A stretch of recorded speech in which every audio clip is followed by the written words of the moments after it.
Now, talking about confidential fund, may we please flash the third slide. Kanina po pinag-usapan natin that under Section 16 of the Local Government Code, ang mandato ng LGU is to promote peace and order. And that justifies kung bakit ang mga LGUs ay mayroong confidential fund. Now, I wish to share this slide showing the LGUs which have the huge or the biggest number of confidential fund. This is representing year 2022. Davao City has 460 million. Cebu City has 7.38 million. The City of Manila has 120 million. Makati City has 240 million. And Quezon City has 75 million. Nakakapagtaka lang po kung bakit nalampasan pa ng Davao ang City of Manila, ang Makati, ang Quezon City. For Makati, Davao almost doubled the confidential fund. For City of Manila, it almost tripled the confidential fund. Ang Cebu City po was way left behind because it is only 7.38. So I just want to state for the record the huge disparity of the confidential fund of Davao City as compared with the other LGUs. We have on the screen Cebu City, 7.38, City of Manila, 120 million, Makati City, 240 million, Quezon City, 75 million, while Davao, it skyrocketed to 460 million. May we request the Secretariat to please flash the fourth slide. This is the history of confidential fund of Davao City. 2016, it is 144 million. 2017, it is 294. 2018, it's 420. 2019, it is 460. 2019 up to 2022, it is 460 million. I just wish to state for the record, Mr. Chair, that while we acknowledge that the LGU is entitled to confidential fund because under Section 16 of the Local Government Code, bahagi po ng mandato nila is the promotion of peace and order. I just wish to state for the record that during this time, 2018 to 2022, the mayor of Davao City, I believe, is no less than the vice president. And I wish to state for the record as well that the confidential fund that we're discussing about the OVP last quarter of 2022 and the first 3 quarters of 2023, the one in disposal is no less than our vice president as well. I wish to express I wish to lament that it seems to us that the confidential fund is being used comfortably. We have to emphasize that it is addressing a very important reason, and that is the promotion of peace and order, conduct of surveillance activities, including matters concerning national security. And if this is the case, Mr. Chair, I believe that the COA has to be very strict concerning the very loose, the very light, and the very few requirements which are being imposed in procurement and even liquidation of confidential funds. What I wish to point out, Mr. Chair, maluwag tayo sa confidential fund because we give value to matters concerning peace and order and national security. However, Mr. Chair, I observed na ito pong kaluagan na ito ay nagiging dahilan kung bakit ang COA ngayon are issuing the notice of disallowance, and even this Congress is prompted to conduct an inquiry in aid of legislation. I wish to manifest my observation that the irregularities which have been observed in the utilization of confidential fund in the office of the Vice President should be checked as well with respect to the utilization of confidential fund of the Davao City during those time that the mayor is no less than our Vice President. I submit, Mr. Chair. Thank you. We will now proceed to our next topic, the DepEd Regular Fund.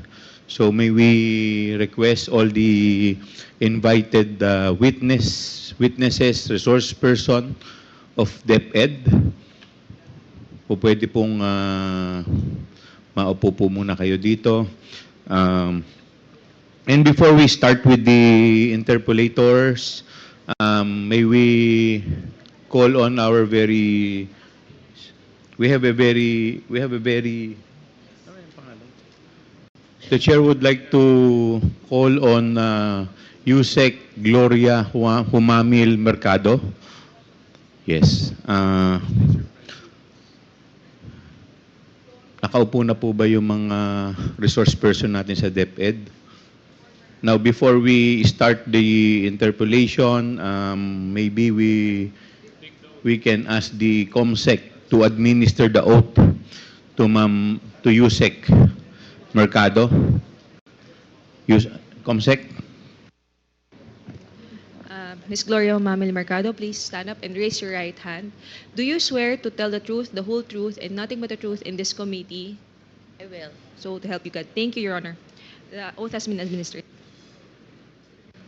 Okay, I understand, ma'am, Yusek, that you have a statement. Meron po kayong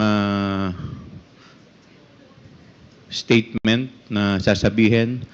You are now recognized.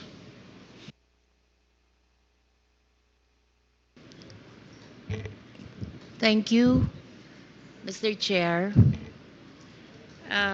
Before I start, I just want to say that this is a very difficult thing to do, and I apologize to my children who didn't like me to join this this session, and also my colleagues who are my friends, but I have to read my statement. My name is Gloria Humamil Mercado, and I have dedicated over 40 years to public service in the government of the Philippines. In my last year with government, I served as the Undersecretary for Human Resource and Organizational Development of the Department of Education.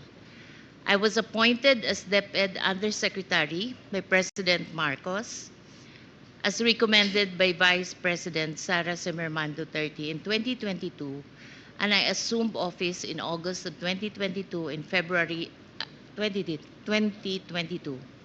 In February 2023, I was designated as the head of the procuring entity of DepEd.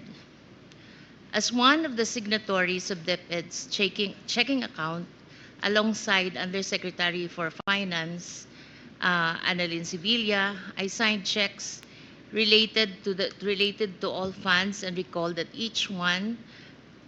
some of the checks that I signed amounted to 37,500,000 pesos.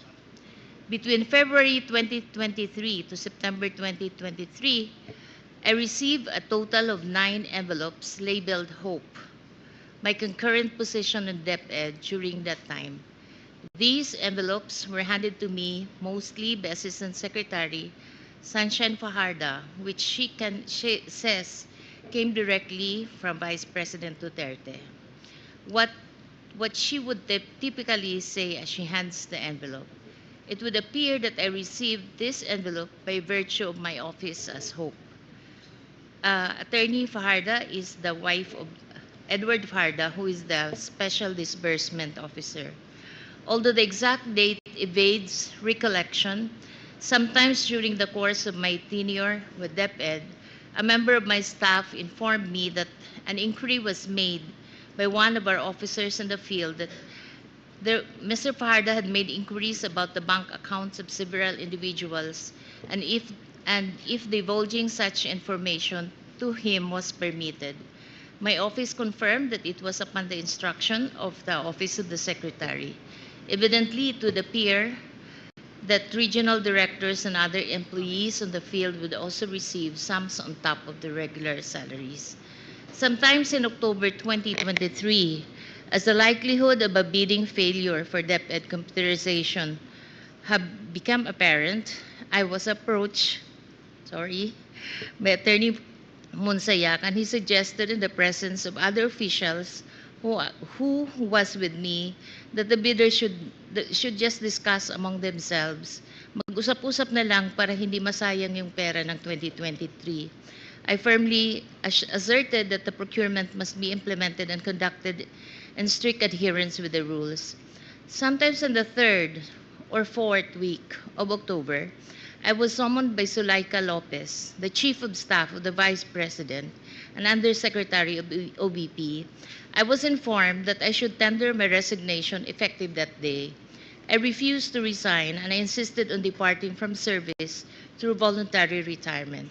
The timing of my meeting with Ms. Zulaika struck me as more than coincidental. It gave me the impression that my candid responses was the real reason behind the push to relieve me of my office.